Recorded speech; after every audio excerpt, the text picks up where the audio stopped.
All right, let's take a look at this first problem. So I know we have been talking a lot about this stuff, and I think this is a pivotal portion of this class. I mean, obviously the financial literacy is huge, but this says, suppose a recent college graduate's first job allows her to deposit $100 at the end of each month. And when they say at the end of each month or beginning, it doesn't really matter. It's all going to come in. Into a retirement plan earns 9% compounded monthly. This action plan continues for 8 years before new obligations make it impossible to continue the deposits. Okay, so life happened, right? If incurred amount remains in the plan for the next 15 years without deposits or withdrawals, how much money will there be after 23 years? So the fortune, this is kind of about where you're front loading money and something took place. Maybe you can't go into that account any longer, but it was a retirement account, but your money can still stay there. Perhaps you go to other accounts. But let's just see how this one works. Let's go to Apps, Finance, Tvm Solver. And so it looks like they were able to put in, let's fill out what we know. They were able to put in $100 each month. It's going to earn 9%. And that's monthly. Sorry, we're good on monthly. And so this plan continues for 8 years. So 8 times 12 goes right in there. And previous value would have been 0 because we were starting it. So they're putting $100 each month for 8 years. So let's figure out the future value of it. Okay, so this $100 for 8 years gets them to $13,985.62 rounded to the nearest penny. Agree? But then something happened where they could no longer put money into the account. Okay, so I'm going to go to previous value. I have the same numbers as you, but I got different outcomes. Are you at 96, 9%, 100, 12, 12? How far off? I got One is negative 14,090. Yeah, I got 14,092. Oh. I don't know. Some might be just a smidge off for some silly reason, and I don't know what the reason is. But I mean, you're within the same ballpark as I, right? Ish. Cool.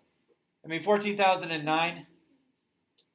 Yeah, you're off by $30, or I'm off for $30, which, yes, I understand the grand scheme of things, but we're getting the right idea. Yeah, I'm just making sure. Yeah, I don't know what might be taking place on this. This is where the problem might be on this one, because it, it's just off the computer.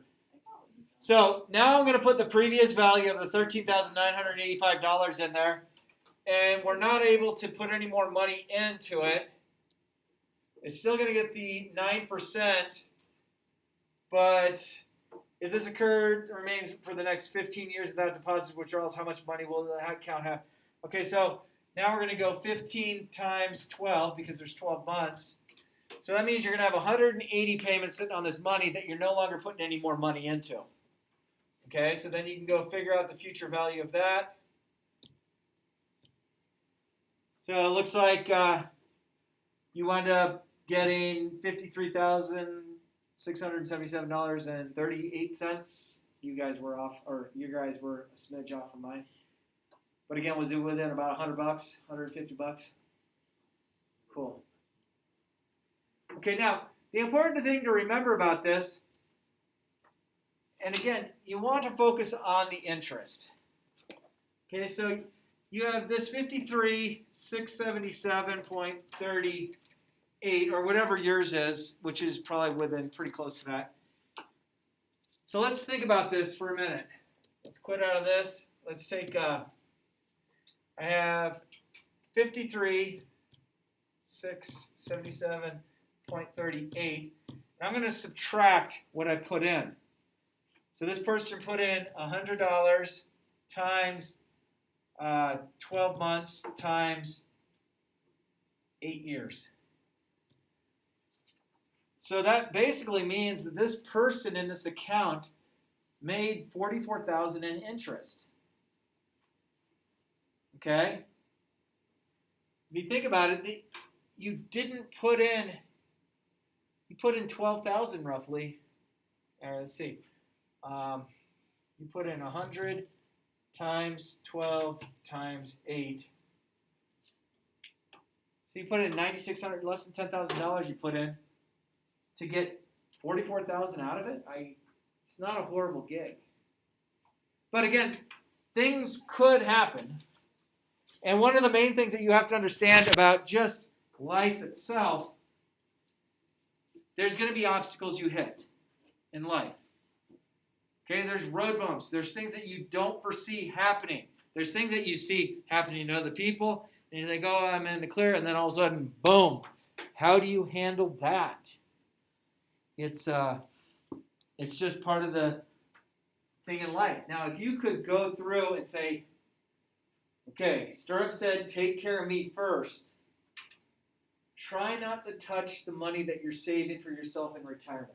The only time you really want to hit it is if you're going to lose a great portion. And I'm not talking about, oh, I'm going to dip into my thing because I can't pay for this $500,000 car that I have, and they're going to take it away. Well, could you afford getting another car with 4 wheels that drives? Yeah, but it's a piece of junk. Does it drive? Yeah. Okay. There's no reason to go tap into your retirement to get that. If you're at a point where like, oh, crud, I might lose my home, then you might want to think about dipping into this kind of thing. But you want to take care of you first. Your future is what depends on this. And again, it's not.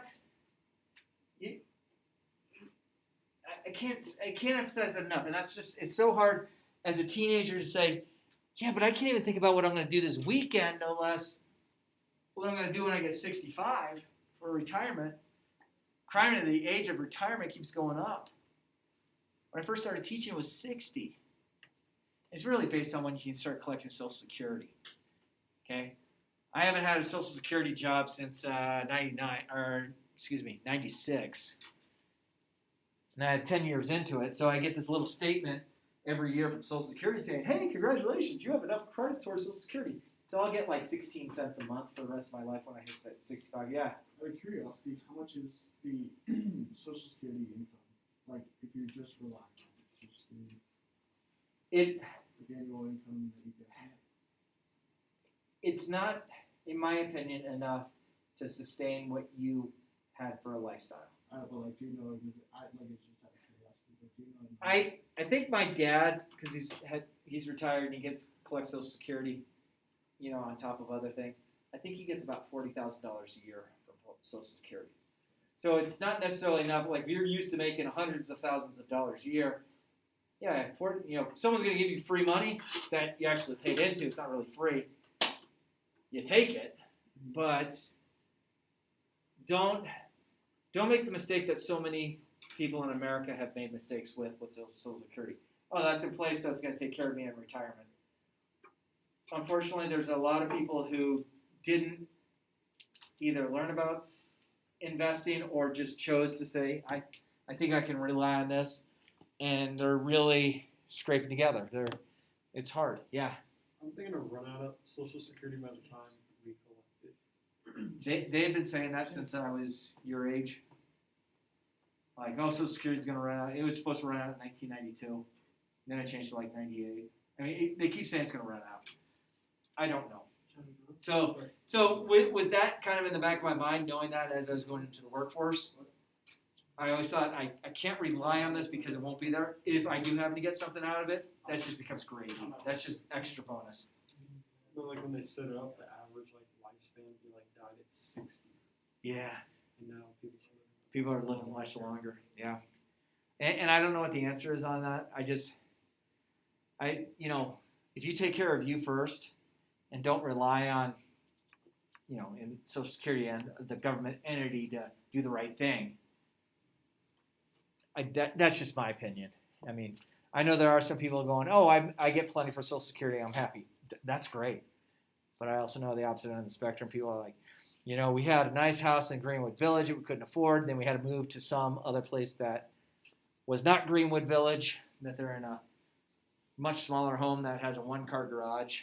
And if they're, my main thing is if you're happy with what you got, Nothing can do it. If you're unhappy about it, try and make a change to get yourself back to the status of being happy. Number 6 sound okay? Everyone understand the foundation of it? 7 says Patty. Oh, we like Patty. Patty deposited $2,000 at the end of each of the 5 years she qualified for an IRA, individual retirement account. If she leaves the money that she accumulated in the IRA for 25 additional years, how much will her account be worth at the end of a 30-year period? Assume it's a 9% interest compounded annually. Okay, and I'm gonna reset on mine to see if maybe that brings it back to reality. Let's see what happens there. All right, apps, finance, Tvm Solver. All right, so Patty deposited $2,000.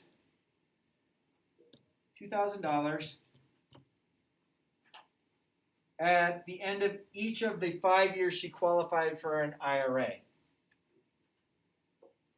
So she made 5 payments total. Am I reading that right? Patty deposited $2,000 at the end of each of the 5 years she qualified for an IRA. She leaves the money in there accumulated in the IRA for 25 additional years. How much will her account be worth at the end of the 30-year interest? Okay, so this isn't she's putting in monthly. Okay? Now, you're going to get, being that it's accumulated for monthly, we're going to put 12 in there. Okay? But she only has 5 total payments at the end of each year. December of each year, she's putting $2,000 in because she's able to do a tax shelter annuity with the money, which offsets what her actual income is, which means she pays lower taxes. Okay, so we're saying, what percent were we going with? 9? Okay. Okay, so let's see what our future value is going to be. Now, this is just going to take care of 5 years. Agreed? So our future value, we're going to look at real quick. Oops, that's the wrong thing. Alpha plus, oops, clear. 0 there. Alpha. Clear. What am I doing wrong? Alpha, enter. There we go. So it looks like she's going to have, at the end of 5 years, $10,151.13. Okay, so now, she is no longer putting anything into it. She's going to go 10151.12 or 13. Her payment's now 0. So let's see if this, I think this is going to work. It might not, though. Oh, wait. I think we have to go back in. We're just going to put that as 1. Or actually, I can put that in as, I can put that back in. Let's see, the 25 years. Future value of this. So again, something happened. Job changed. So unfortunately, Patty's sitting at 12,000 and change after putting 2,000. So she put 10,000 in. It's getting an extra $2,000 out of interest. So it's something that you want to chase down. And the main thing that I'm trying to show you up here is if you have a certain amount of time, then your previous value is going to change to that. So I'm just going to give you a word of warning. On the quiz, the group quiz that we'll do on Wednesday, what I'll do is I'm going to say, hey, you put this much money for 5 years into an account. Then your next 10 years, you put this much money into an account. So you have a future value that you're dealing with. And then that future value goes in. And then the next 10 years, and the next 10 years. And it basically comes out to showing you, I think the problem on the test is just under $2 million by me doing it. I have different interest rates each year. And there are certain things that do take place where interest rates might be better or worse. Right now, interest rates are really good. Back in the 80s, interest rates that you were getting from money markets weren't as good. And this is why. Right now, you can get a loan for a house, if you qualify for that house, for in the 2% range, or even less. back in the 80s, the 70s and the 80s, interest rates on homes was 14%. So as the federal raises their loaning power interest rate, the market actually takes a little bit of a dip. And there's other things that you could invest in if you see that happening that will actually satisfy your money. And it's actually going and playing with the bonds market. But the bonds market, you're kind of rolling the dice with as well, because you don't know how bad those interest rates will be. So they try and entice you into a bond market, which is basically you're loaning money back to the federal government, and then they're paying you back a certain percent. Okay? But then, be like, oh, if I lock my money in for 2 years, I can get this interest. If I lock it in for 10 years, I can get even a better interest. But that means that money's locked there for a long time. Okay? Where that might take place where the feds might drop their interest rates back down because they realize people aren't buying houses like they were in 2021. So you just have to be careful on it. Okay? It just becomes something where you decide.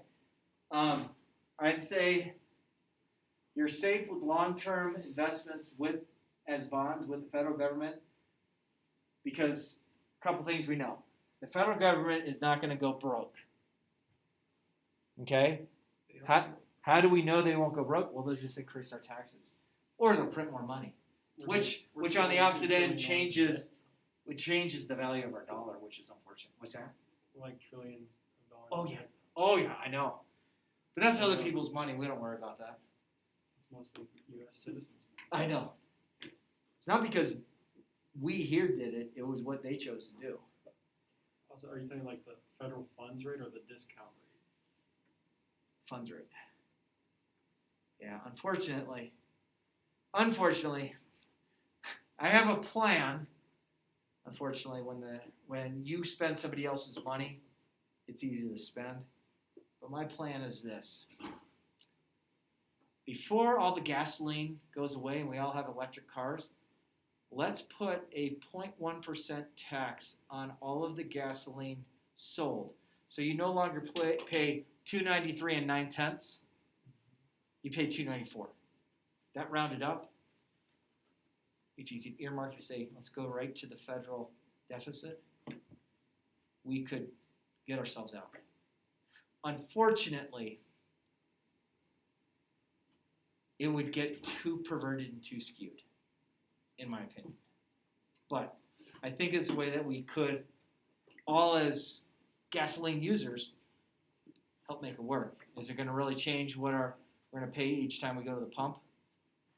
$2.94 and 9/10 cent versus $2.95. Takes you 10 gallons to get to a penny difference. So, I don't know. I just kind of have a silly little plan. But they won't hire me for the federal government. That time I threw oranges at cars, I'm sure it's part of public record. All right. We good?